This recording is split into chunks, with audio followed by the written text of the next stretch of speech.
You've heard the names, right? Zion, Jerusalem. They're two of the most famous places in history. But what if I told you they're not just dots on a map? What if they're actually a kind of code? A powerful message about what's going on inside all of us. That's exactly the idea we're going to dive into today. So let me ask you, when you hear a word like Jerusalem, what pops into your head? Are you seeing, ancient stone walls and historical sites? Or is it something deeper? Maybe a feeling, a promise, a kind of spiritual destination? Well, the source material we're looking at today says it is absolutely the second one.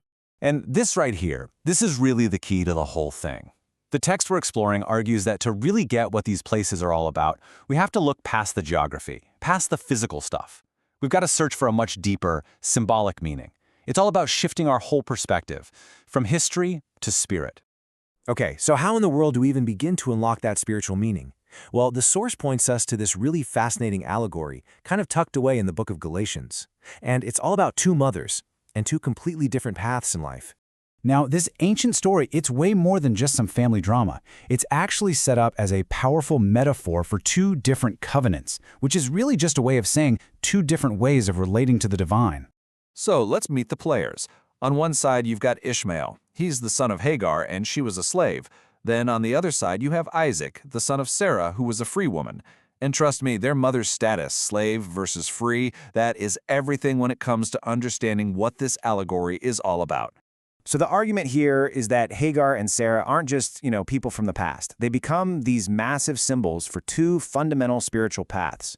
One is all about following the law, about human effort. The other, it's all about a divine promise and grace. And look at this comparison, it's really stark. You've got Hagar, the slave, who gets linked to Mount Sinai. That's where the law was given, right? Her son was born of the flesh, meaning through human plans. And according to the source, that whole path just leads to spiritual slavery. This is the earthly, physical Jerusalem. But then you flip it. You have Sarah, the free woman. She's connected to Jerusalem above, this heavenly concept. Her son Isaac was born supernaturally through a divine promise. And that path, that's the one that leads to freedom.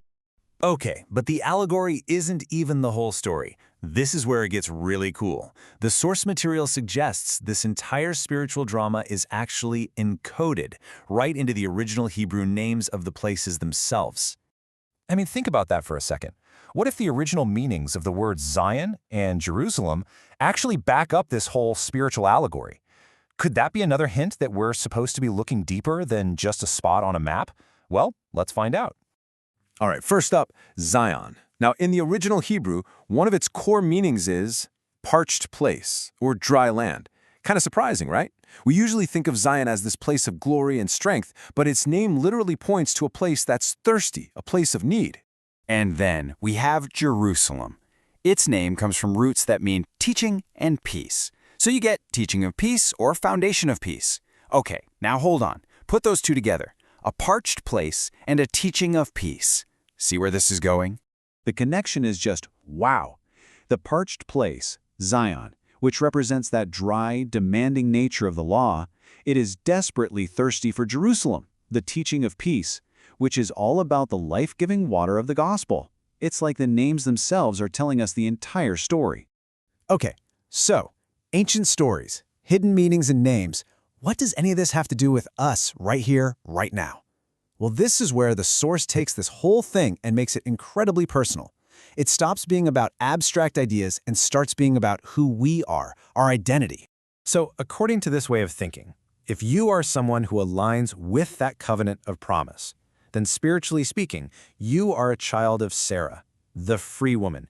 You're an heir to freedom. And not because of anything you do, not because of your efforts or following rules, but simply because of a promise you've received. But of course, it's not that simple. This new identity comes with a built-in conflict. The text points out that Ishmael, the son born from human effort, actually persecuted Isaac, the son of promise. And then it drops this bombshell line, "It is the same now." Whoa, that suggests this ancient family feud is still happening today. And here's the really crucial part. This conflict isn't necessarily something happening out there. The source frames this as an internal battle, a struggle that's going on inside every single one of us. It's that part of you that wants to earn your way, to justify yourself through rules and effort, fighting against the part of you that's trying to learn how to just rest in a promise of freedom. And then the text gives this really dramatic command, cast out the slave woman and her son. So what does that mean for us? Spiritually, it's interpreted as this three-step process inside of you. Step 1, you got to acknowledge that both of these things, the slave woman of law and the free woman of promise, are operating in your head. Step 2, you have to get that they just can't coexist. You can't inherit freedom if you're still clinging to a mindset of slavery, and that leads to Step 3. You have to make an active choice to cast out that mindset of bondage and choose the promise. So all of this, it brings us to our final destination on this journey. We've gone from a physical dot on a map to a deep spiritual principle, and now we land right smack in the middle of the human heart. I mean, just think about the road we've traveled here. We started with 2 places on a map, right? Zion and Jerusalem. Then we saw how they became symbols in this powerful story about 2 mothers and 2 covenants. Then we peeled back another layer and found this hidden meaning in their actual names. And every single step has been leading us to one place, a profound truth about the inner landscape of our own lives. So if you take away just one thing, let it be this. The real conflict between the earthly Jerusalem and the heavenly Jerusalem, it's not happening somewhere over in the Middle East. It's an internal battle. It's the tension inside you between 2 ways of living. One is a system of law and bondage. The other is a state of freedom and peace. And the battlefield for that war? Well, it's you. So I'll just leave you with this one question to think about. Every single day, with your thoughts, with your beliefs, with your actions, which Jerusalem are you building inside yourself? Is it the one that stands on the parched land of your own effort and struggle? Or are you building that true Jerusalem, the one that's a foundation of peace that comes from a promise? Definitely something to chew on. Thanks for joining me.